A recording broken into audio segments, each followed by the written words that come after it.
All right, we are live. There's always that like technical glitch of like, am I ready? Are you there? On the one hand, I love these because I get to wrap up so many of the little topics and things that come up throughout the day at the office and the hot topics that, over a decade in practice, I feel like, man, if I could just put everything in one spot, then people could come back to it when they need it or they could share it with others. So I love these. Also, it is extremely weird, like turning on a camera and talking to myself. So, thanks for letting me be weird. Thank you for joining in these conversations and being patient last week with the time change. I really wanted to go live from Europe, and we just had all kinds of travel delays and hiccups, which I'm going to talk about a little bit. The adaptability of traveling in foreign countries is always a good learning experience. But so I'm sad I missed last week. I was excited to get on this one because we learned a lot. We covered a lot. And there's going to be a few of the big things that we want to put into an actual workshop. And then I want to weave into this year's big idea in-person event and an online summit because we're going to do it a little bit different.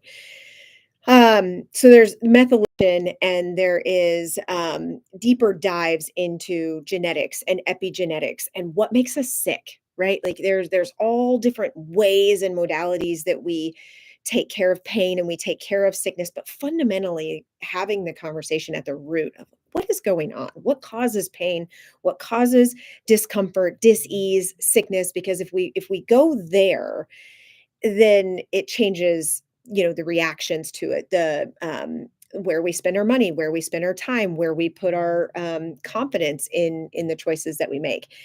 And so there's going to be a few big ones because this is probably I study a lot, I read a lot, I love going to continuing ed things.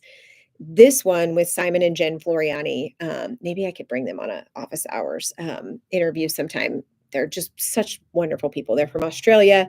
Dr. Jen wrote the book Well-Adjusted Babies, which every single woman who is going to have a baby or is pregnant, you got to have well-adjusted babies. It is the Bible for a healthy, vibrant, connected, and empowered birth, and for postpartum and beyond.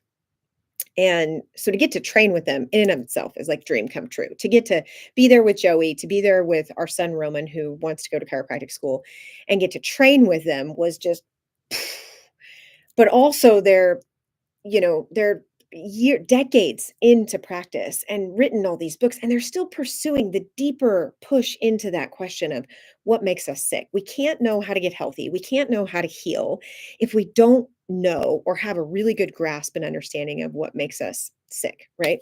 So this trip was life changing and will be practice changing because of the depth that I got to go in the training. So I do want to start from the beginning though. So a couple of the top takeaways, we did a lot of work the first day in Greece.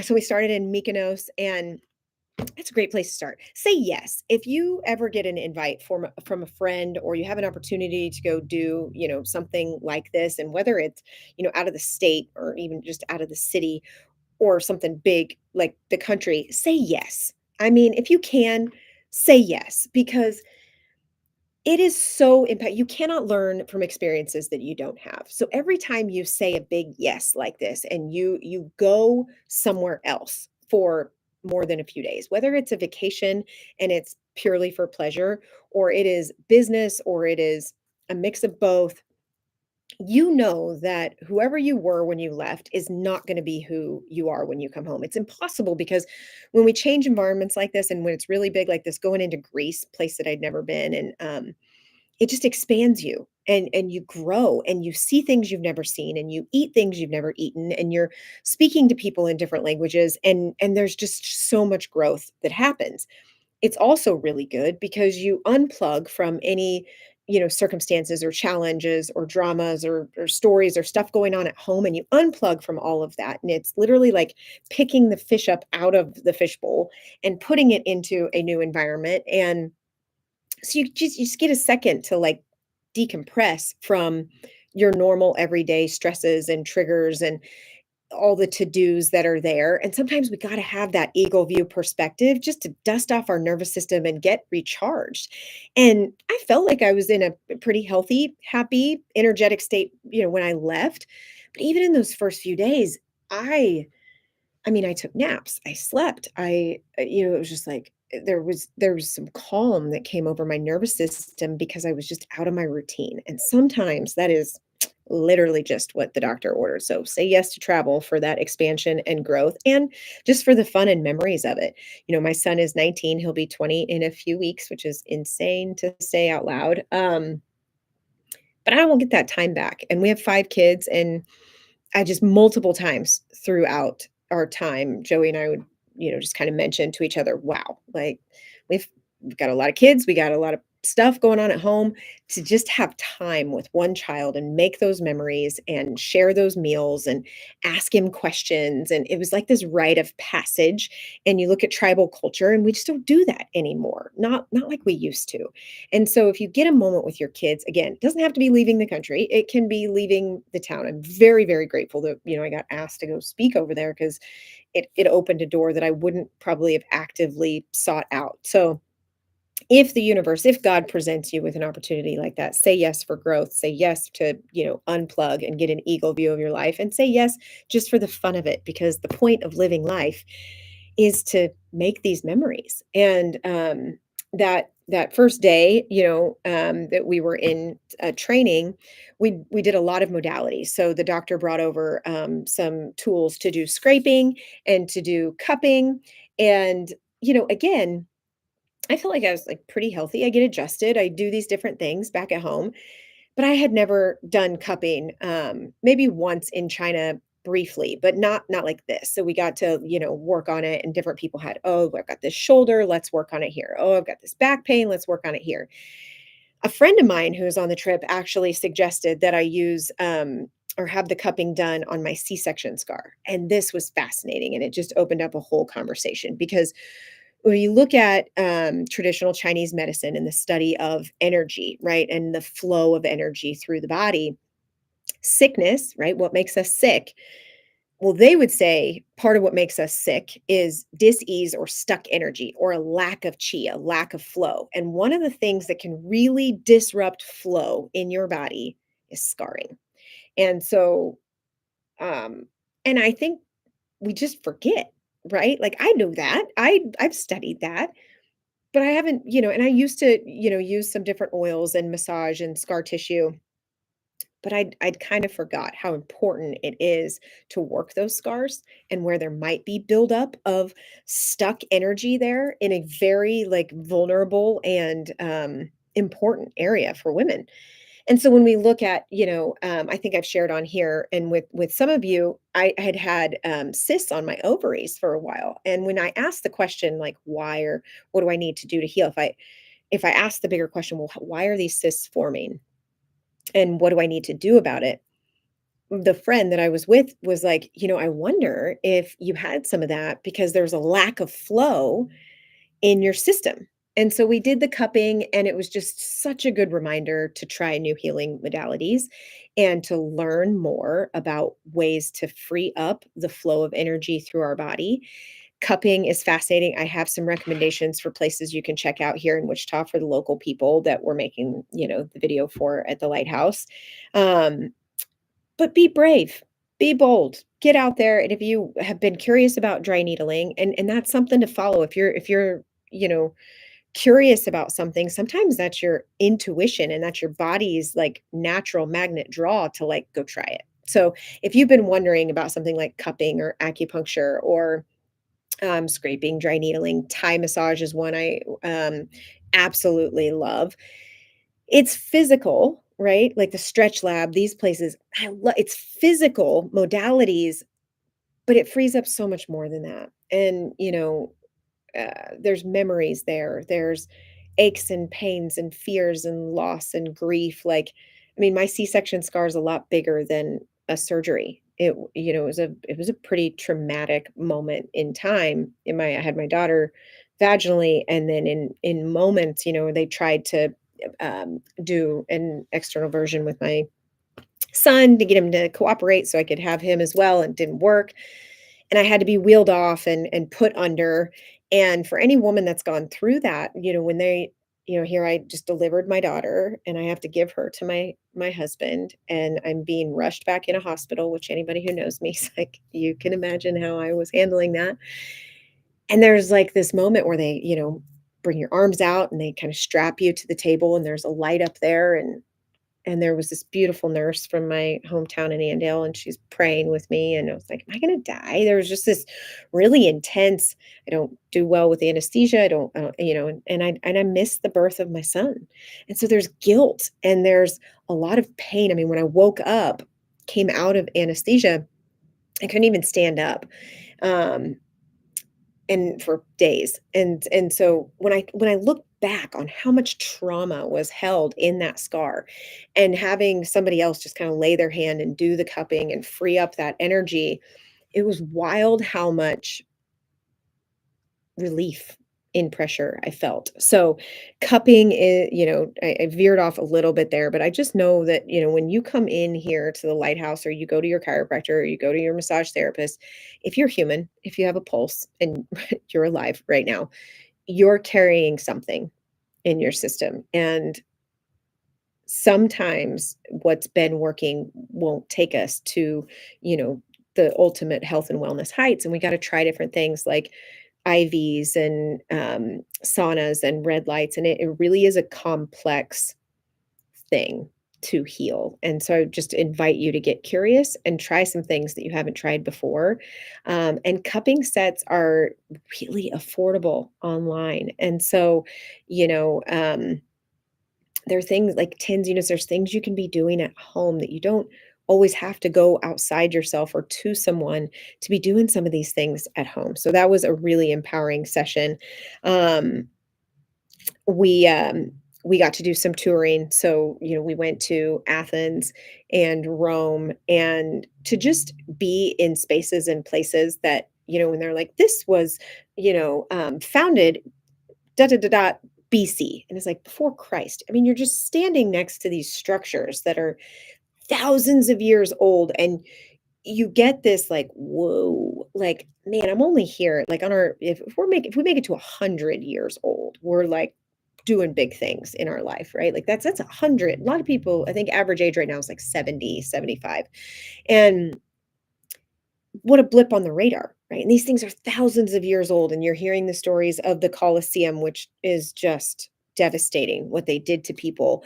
So much history, and then touring, the Vatican and St. Peter's, and just the reverence. I mean, we just found ourselves speechless over and over again. And again, if you have access to make a trip like this happen, please do it because I remember having that same feeling when we trained in Beijing at the Great Wall of China, where you just your problems, the world, the circumstances get really, really small when you stand next to something that big, that ancient, that bold. And so putting yourself in that kind of position whenever you can and that type of homeschool is priceless. And then we traveled over into Spain, and then that was when we were with Simon and Jen Floriani, and I wanna talk a little bit about methylation and MTHFR. Um, there's so much, and this is why I need to do separate calls on some of these, but, so when we look at, methylation and it's looking at, how we make and utilize energy in the body. And so Jen is writing a new edition of The Well-Adjusted Babies, and, she talked a lot about MTHFR, and this is for people. I mean, gosh, there's a lot of studies, there's a lot of things coming together and how this relates to autism, how this relates to perimenopause and hormonal issues and fibromyalgia and different like, things that us women go through. It's tied to POTS and pandas and we have all these labels and we have all these sicknesses and diseases and because we're living in toxic times, but over the course of generations, if our mothers aren't properly, nurtured and they don't have good nutrition and they're depleted, and then they have babies, well, then you're going to have, a multiplier of how depleted our children are coming into the world. And then they're being born into a time of, toxicity in the air, toxicity in vaccines, toxicity in foods, toxicity, they're bombarded by all these things. So if they're under nurtured and nutrient deficient coming in, then our resilience and our pathways for detoxifying and for methylation and things like this, if they're not working properly, then we see why kids are so sick. And Jen went super deep into it. So I know a mama bear and methylation night is coming to the lighthouse because this is a big one. And if you get it and you see that you have, I mean, this was my light bulb moment of because I did get a genetic test a few months ago and I was talking to Jen about it. And so I have the gene mutation on both sides, mom and dad. And so she explained that if you do have the MTHFR mutation, you're energy deficient at about a 30% capacity. If you have it on both sides at a 70%, so that means that, even if I'm doing all the things right, I'm still, because of this mutation, potentially, having methylation issues and at a 70% deficit at any given time. And so when I'm stressed or when I push myself past, then I'm going to keep dropping out and bottoming out. And so for people that, you know, have this going on, but they don't know it. This is the golden key. This is because if you make a shift in this, then all these other cascades start happening within your system. These are, they told stories of, kids that were nonverbal that started to speak, the, teenagers that were dealing with pots and pandas and were having super high anxiety and really terrible side effects started to come out of it very quickly when we rerouted how they were methylating. And so to go deep into that and to understand that, as overwhelming as it might sound, we have got to enter an era where healthcare is individually tailored because we're all similar, but we're all very different. So when you look at standardized medical care, it's not people driven, it's protocol driven. And it's simplified and for a lot of things that might work. But what we're seeing is like people are sicker than ever. Kids are sicker than ever. It's not working. And so we've kind of reached our ceiling of what, conventional care was doing. And then you put it in an even, tighter box when you let insurance control and dictate things. So I think a lot of our systems are crumbling and failing right now, and doctors are coming out of that. You see the Callie Means and the Casey Means and the testimonies that were happening last week in Washington, D.C. Like the matrix is breaking, which is uncomfortable and it's chaotic, but it's so freaking exciting because as we learn more and more about methylation and MTHFR and individualized healthcare and really the root of what makes us sick and what makes us healthy, then the entire game is going to shift, which means that we are at a tipping point right now where we're going to watch everything change over these next few years. And that's exciting. And if you start to look at, do I have that gene mutation? What do my genes say? And that's where you kind of enter the conversation of genetics and epigenetics. So genetics are just, the code that we're born with, right? And yes, things run in the family. And yes, we have, certain DNA passed on from, our parents, grandparents, good, bad, and ugly. But epigenetics invites us to remember that, environmental factors and lifestyle choices and our experiences turn those genes on or off.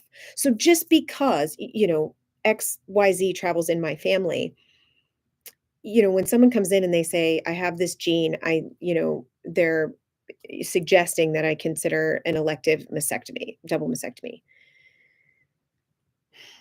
It's a big conversation, and, I always say, like, "Listen, this is your body, this is your decision, and I just want you to root in faith over fear and come from a place of empowerment. Yes, you might have that gene, but epigenetics and the study of understanding that we can turn that on or off, and that if we have dirty genes, we can actually make them healthy, and we can proactively optimize our systems instead of just cut it out, cut it off, um, because we're running from what we feel like is haunting us in our family's past. And I get the question a lot because we've had a number of family members, my mom with cancer, like, am I afraid? And I'm just not, because even if I had the exact same genetic code, I don't live like her. And I don't smoke, I exercise. I'm doing a lot of things that she didn't that will turn certain genes off and certain genes on. So wherever this lands with you and this whole concept of methylation, if you're like, "Oh, I wanna learn more about that," check out the book Dirty Genes by Ben Lynch.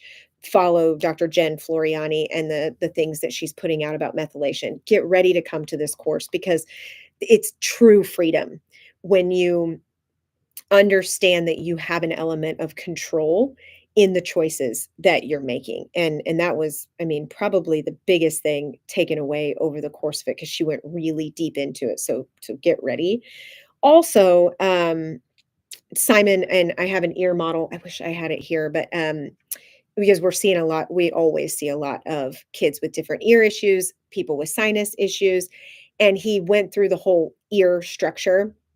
And he's like, so much of what in our culture we call ear problems is really throat problems, is really drainage pathway problems, which was another like, right, where it's like we treat sickness at a surface level instead of getting curious to understand it at a root level. So when you really dive into the shape of the ear and I'll, especially in those one-on-ones with parents, try to keep this model out so that we can go through it, you can see the structures in the neck. And so you can treat with an antibiotic, but if you don't have the drainage pathways cleared out and the immune system optimized, and there's a, disruption in the throat and physical capacity to drain, antibiotics aren't going to work, and a tube isn't going to work.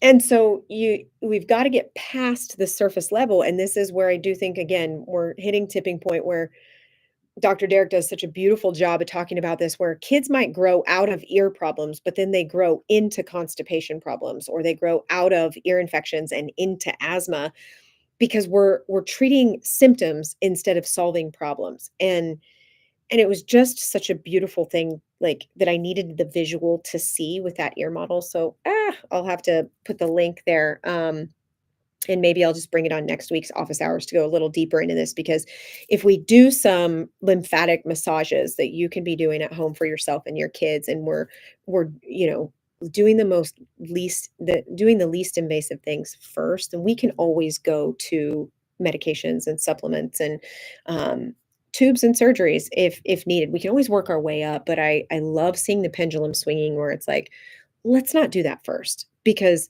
it's not actually solving anything. It might be pacifying symptoms, but it doesn't get to the root, and we've got to get to the root. The other big one from Dr. Simon was the recognition of how much we're hearing people talk about anxiety. And I don't know if you've seen Inside Out 2 yet, but as a mom, I feel like I live kids movies, because that's what we do and we talk about it. But it was really well done, in my opinion, where she is this young girl and she's dealing with this new emotion on the scene called anxiety. And I am so happy that in little and big ways we're starting to talk about this, because adults talking about anxiety, I, I'm empathetic. I feel that I'm an adult, but kids and teenagers that talk about anxiety and being anxious all the time, or being medicated for anxiety and depression, breaks my freaking heart. And it's becoming so mainstream that we're just now assuming it's normal. And it's not. It's not. For our kids to be this anxious, and there some of it is circumstances and environment, and it is actual feelings. Some of it is, it's a learned behavior and it's being modeled because we're utilizing that word a lot. And anxiety and anxious is a symptom, not a cause, right? It's an expression that's happening in a chaotic, overwhelmed nervous system, which we're going to talk about chiropractic in a minute. But one thing Dr. Simon said that was just this, that I would invite all of you, is that when he has a patient that says, like, I'm just so anxious, I'm just anxious all the time, he'll say, you're not anxious. you're breathless. And it just that blasted my heart wide open because when people come in and they're like, "Oh, I hurt," and I'm just like, and they're like this and, just like, breathe. You're not breathing. We're not breathing. Our kids aren't breathing. We're hyper, in the things and connected, and we're disconnected from nature. We're disconnected from our bodies. We're overly connected into technology. We're overly connected into the news and fear and chaos. And, we look at how the impacts of COVID and masks and all of its isolation and separation, how all of that affected a lot of these kids. Well, now they're getting older and they're starting to put language to what they've felt for the last few years or maybe longer. And so we keep saying anxious. And I think this starts with us as adults to go, like, why am I anxious? And is this, just nerves, or is, something deeper going on here? And am I breathing? Because one of the things that you can do right away is to just breathe. I love box breathing. You breathe in for 4 seconds, hold for 4 seconds, exhale for 4 seconds, hold for 4 seconds. And even I'm talking through it and I feel better than I did a few seconds ago because I get pretty wound up. Sometimes, like, I feel anxious, but because I'm like a little tornado on the inside or something. But when I grab my breath and I just do that little circuit of breathing in, holding, breathing out, holding, or doing breath work at a place like a Mabi here in town, eh, whenever the breath is the gate back into connection, and you can do that anytime. So if you have a child that talks about being anxious, breathe with them. Teach them how to regulate their nervous system and say, "I hear you." And it's scary to feel anxious, like you can't breathe or like your heart's racing. There's a trigger, there's a fight or flight response going off in the body, and that can be scary. Here, let's try this. Let's slow your system down. Let's defrag the computer and control alt delete the tabs that are running. Let's hug. Let's ground. Let's turn off our phones. And we do those things. Maybe we weren't anxious. We were breathless. Changes everything. Very, very little. Big, big thing. So those were some of my big takeaways from, the Europe trip. Like I said, the methylation, MT, I mean, I just could go so much deeper, but, it is chiropractic month in October. So, we've been taking pictures this last month of people and just asking them, like, "Why do you get adjusted? Why do you love chiropractic?" So you'll see those on social, which has been just such a joy um, and such a gift to hear why people get adjusted. So the first adjustment back in 1895, September 18th, we just had our chiropractic birthday, had nothing to do with back pain, right? Nowadays, if I'm traveling or I'm talking to somebody or even in the office, I'm a chiropractor. Oh, they go, "Oh man, maybe you can help my neck, my back." Like, it's very associated with pain. And we have a lot of research and a lot of science to support how we help with pain. But that's not the origins, it's not the roots. The very first adjustment was by a man, Dr. D.D. Palmer, for a janitor that he had saw working in the hospital, and he saw that this janitor was deaf, and also saw that he had, a hump, and he had this high spot, and he literally performed a very, like, crude adjustment, but the man's hearing came back. And in the early, 1900s and the beginning of chiropractic had nothing to do. I'm sure people in pain were part of it, but it was, they were helping people with diabetes, during the flu epidemic. They were, there for immune systems. They were there for, coughs, colds. They were there for function.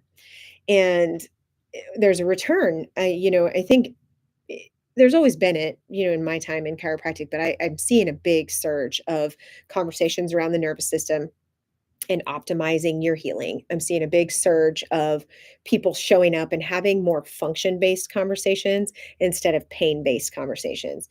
And the reason is why that's important to differentiate is because while you're alive in the human experience, you're going to have pain and you're going to have symptoms.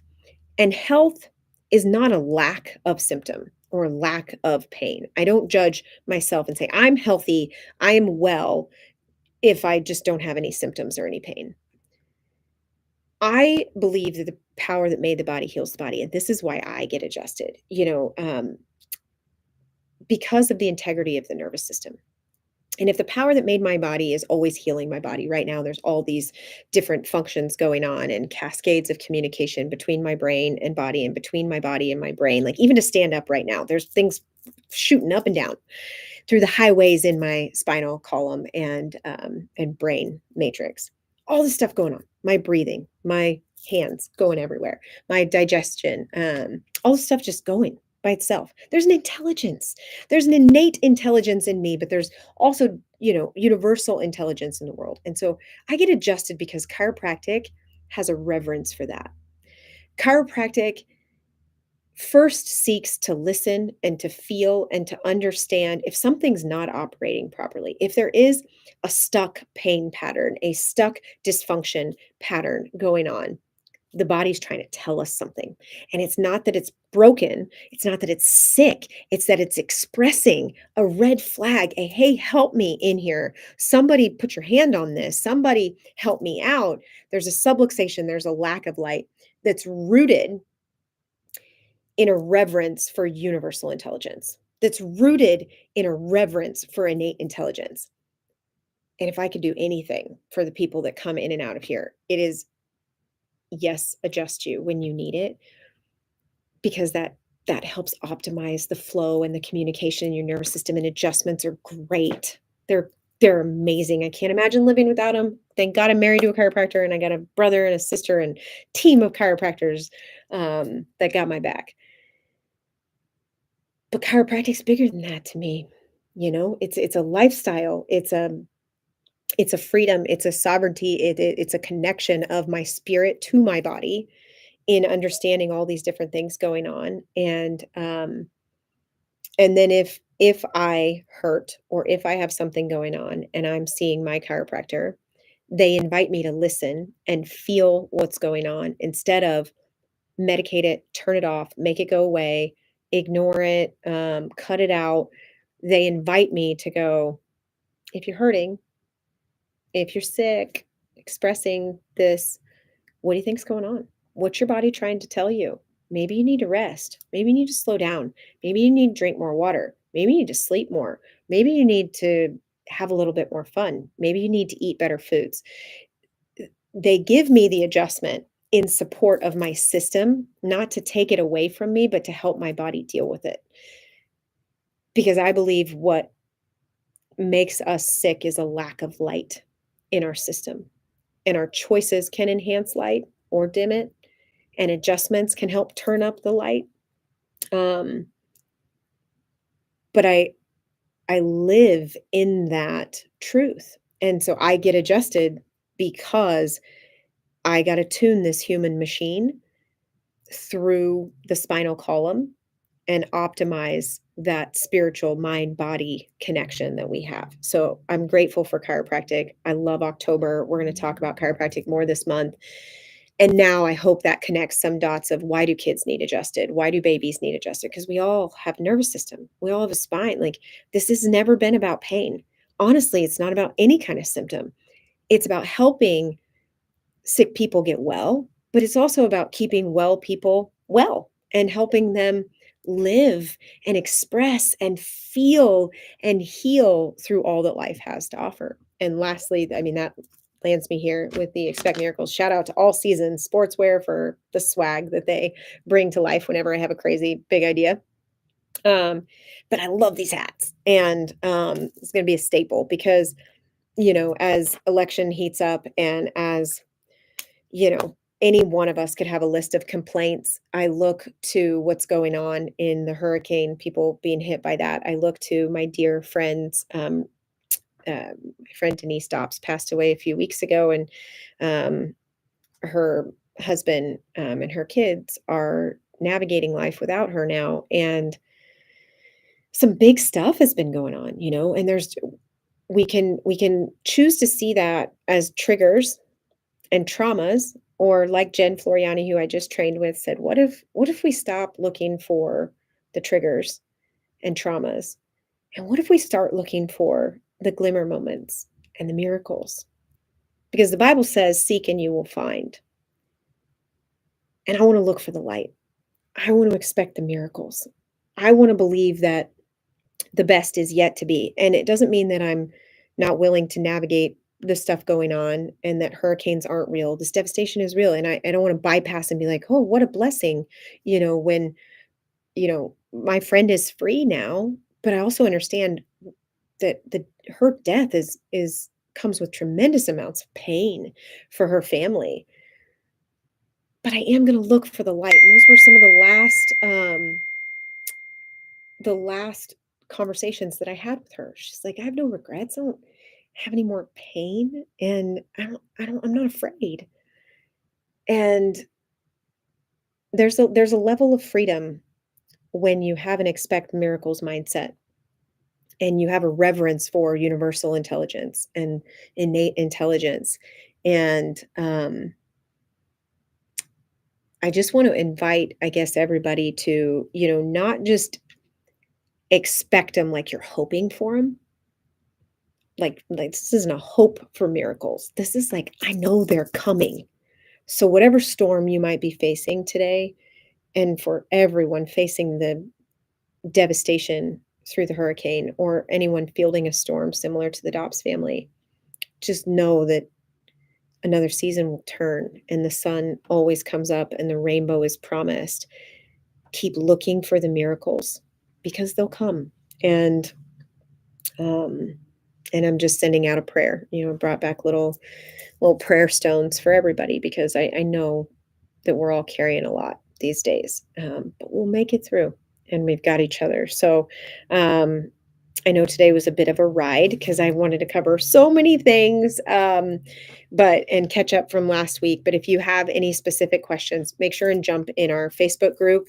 We'll make sure links there, and you can ask questions there. If there's something that I specifically spoke to, I'll make sure you get a few of the links that I mentioned about genetic testing if you're interested, and a little bit more about the methylation and dirty genes.